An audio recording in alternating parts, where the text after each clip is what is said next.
యావత్ ప్రపంచం ప్రస్తుతం ఆర్టిఫిషియల్ ఇంటెలిజెన్స్ వైపు పరుగులు తీస్తోంది. టెక్ కంపెనీలు పాత టెక్నాలజీని పక్కన పెట్టి కొత్త టెక్నాలజీ ఆవిష్కరణల వైపు చూస్తున్నాయి.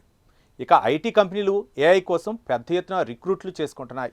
పాత వారిని తప్పించి కొత్త వారికి మిలియన్ల కొద్దీ డాలర్ల ప్యాకేజీ ఆఫర్లు చేస్తున్నాయి. వారి ఆఫర్లు చూస్తే ఎవరికైనా కళ్ళు బైర్లు కమ్మాల్సిందే. తాజాగా అలాంటి ఆఫర్ను 24 ఏళ్ల పిహెచ్డి డ్రాప్అవుట్ తిరస్కరించాడు. మరి ఆ భారీ ఆఫర్ను తిరస్కరించింది ఎవరో ఈ కథనంలో తెలుసుకుందాం.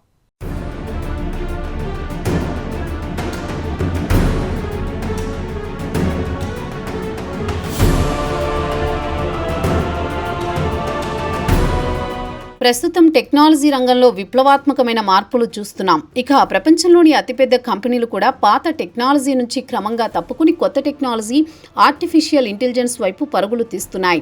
కొత్త టెక్నాలజీపై బిలియన్ల కొద్దీ డాలర్లు పెట్టుబడులు పెడుతున్నాయి. ప్రపంచంలోని అతిపెద్ద ఐటీ కంపెనీలు ఉద్యోగులను తగ్గించే పనిలో పడ్డాయి. ఇక ఏఐ టెక్నాలజీ విషయానికొస్తే అత్యంత నైపుణ్యం కలిగిన వారి కోసం అన్వేషిస్తున్నారు. కావాలనుకుంటే వారికి మిలియన్ల కొద్దీ డాలర్లు ఆఫర్ చేయడానికి వెనుకాడడం లేదు.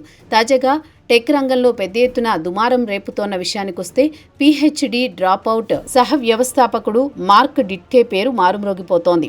మెటా సీఈఓ మార్క్ జుకర్బర్గ్ కు ఆఫర్ తిరస్కరించాడని పెద్ద ఎత్తున వార్తలొస్తున్నాయి. ప్రారంభంలో డిక్టేట్ కు $125 మిలియన్ ఆఫర్ చేశాడు జుకర్బర్గ్. ఇండియా కరెన్సీ ప్రకారం చెప్పుకోవాలంటే సుమారు 1100 కోట్లుగా చెప్పుకోవచ్చు. అటు తర్వాత ఆఫర్ను రెట్టింపు అంటే $250 మిలియన్ అంటే 2200 కోట్లకు పెంచేశాడు. అయినా ఈ 24 ఏళ్ల టెక్కీ మాత్రం జుకర్బర్గ్ ఆఫర్ను తిరస్కరించాడు.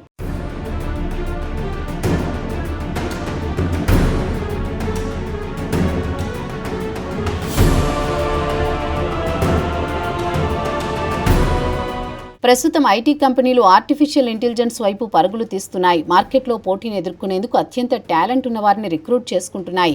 వారికి ఎంత కావాలంటే అంత వేతనం ఇవ్వడానికి వెనుకాడడం లేదు. ఎందుకంటే ఆర్టిఫిషియల్ ఇంటెలిజెన్స్ కు సంబంధించిన కంపెనీలకు ఇప్పటి వరకు సరైన టాలెంట్ లభించడం లేదు. దీంతో సరైన అభ్యర్థి కోసం అన్వేషిస్తుంటాయి.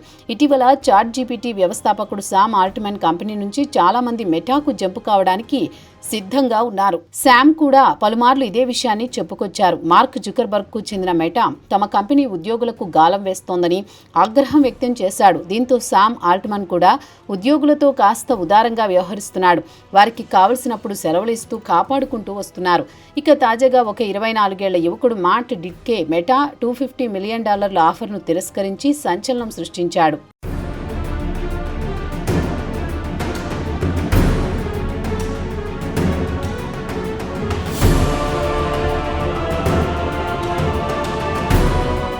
ఇక మాట్ డిట్కే విషయానికి వస్తే ప్రతిష్టాత్మకమైన యూనివర్సిటీ నుంచి అర్ధాంతరంగా పిహెచ్డి మానేశాడు. వెంటనే సొంతంగా స్టార్టప్ కంపెనీ స్థాపించాడు. అంతకుముందు మెటా కంపెనీ సీఈఓ 9 అంకెల వేతనం ఆఫర్ చేశాడు. వాటిని డాలర్లలో లెక్కిస్తే వేల కోట్ల రూపాయలు అవుతుంది. ఈ యువ రీసెర్చర్ తన టాలెంట్తో ఏఐ రంగంలో కొత్త అన్వేషణలు కనుగొనాలనుకుంటున్నాడు.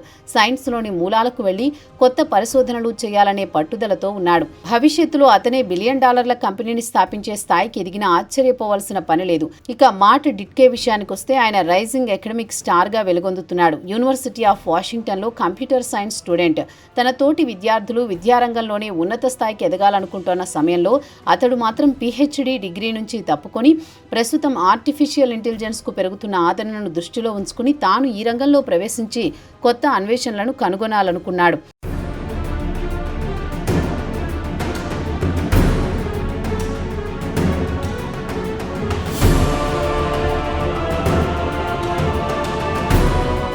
వెంటనే మాట్ డిట్కే పిహెచ్డి నుంచి తప్పుకొని Allen Institute for Artificial Intelligence AI2 అమెరికాలోని సియోటెల్లో చేరారు. కాగా ఈ AI2ను మైక్రోసాఫ్ట్ సహ వ్యవస్థాపకుడు పౌల్ అల్లెన్ ఈ రీసెర్చ్ హబ్ను స్థాపించారు.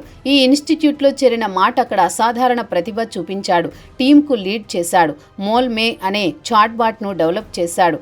ఈ మోల్మే చాట్బాట్ విషయానికొస్తే టెక్స్ట్తో పాటు దాని ఇమేజ్లు, ఆడియో అర్థం చేసుకునేలా రూపొందించాడు. మానవులు తేలికగా అర్థం చేసుకునే భాష ఎలానో యంత్రాలు కూడా అలానే తేలికగా అర్థం చేసుకునేలా తయారు చేశాడు మాట్.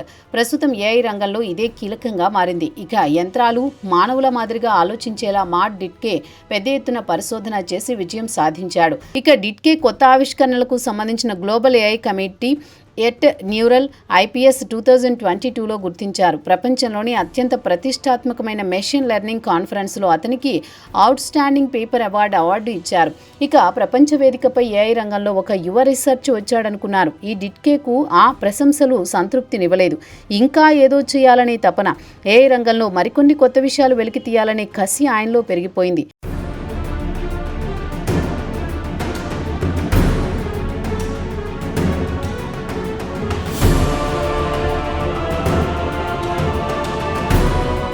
వెంటనే 2023లో అతను వెర్సెప్ట్ అనే సంస్థకు సహ వ్యవస్థాపకుడిగా స్టార్టప్ను ప్రారంభించాడు. అతని కంపెనీ AI విషయానికి వస్తే వెబ్ను అర్థం చేసుకోవడమే కాకుండా దానిని నావిగేట్ చేసి దానిలో పనిచేసే స్వయం ప్రతిపత్తి గల AI ఏజెంట్లను నిర్మించడంపై దృష్టి సారించిన స్టార్టప్. కాగా తన స్టార్టప్లో కేవలం 10 మంది టీంతో ప్రారంభించారు. కాగా గూగుల్ మాజీ CEO ఎరిక్ షిమిత్తో సహా మరికొంతమంది హై ప్రొఫైల్ గ్రూప్తో కలిసి మొత్తం $16.5 మిలియన్ సేకరించారు.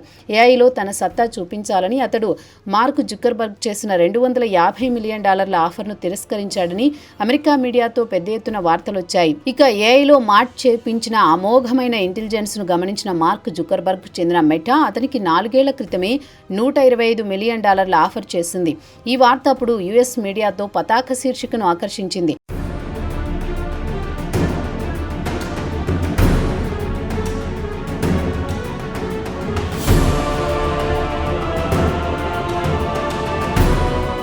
మార్ట్ మెటా ఆఫర్ను తిరస్కరించడంతో లాభం లేదనుకుని మెటా వ్యవస్థాపకుడు మార్క్ జుకర్బర్గ్ స్వయంగా రంగంలోకి దిగాడు. తన ఆఫర్ను రెట్టింపు చేశాడు. సిలికాన్ వ్యాలీ పరిశీలకుల అంచనా ప్రకారం $250 మిలియన్ పెంచాడని చెబుతున్నారు. ఈ ఆఫర్ విషయానికి వస్తే అత్యంత చిన్న వయసు కుర్రాడు కేవలం 24 ఏళ్ల వయసు లేదా అనుభవస్తుడికైనా ఈ స్థాయిలో ఆఫర్ ఇచ్చిన దాఖలాలు లేవు. జుకర్బర్గ్ ఆఫర్ను మార్ట్ డిట్కే తిరస్కరించాడన్న టాక్ సిలికాన్ వ్యాలీలో వైరల్ అయింది.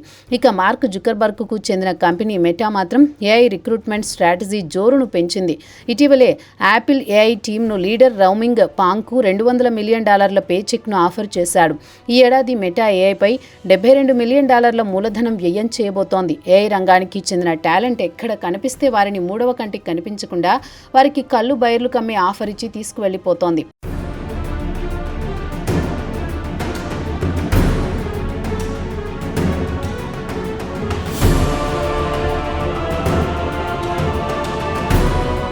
ఇక భవిష్యత్తులో మెటాకు వెర్సెప్ట్ పోటీ కాగలదా అన్న అనుమానాలు కూడా తలెత్తుతున్నాయి. ఇద్దరు మేధావులు కలిసి ఆర్టిఫిషియల్ ఇంటెలిజెన్స్ రంగంలో రాబోయే రోజుల్లో ఎన్ని అద్భుతాలు సృష్టిస్తారో అని సిలికాన్ వ్యాలీ IT రంగానికి చెందిన నిపుణులు ఆసక్తిగా ఎదురుచూస్తున్నారు. బ్రేవ్ మ్యాన్ మ్యాట్ డిట్కే అని ప్రశంసించేవారు ఉన్నారు. అనవసరంగా మంచి ఆఫర్ పోగొట్టుకున్నాడంటూ సానుభూతి తెలిపేవారు ఉన్నారు. మొత్తానికి భవిష్యత్తులో ఎలాంటి అద్భుతాలు సృష్టిస్తాడో వేచి చూద్దాం.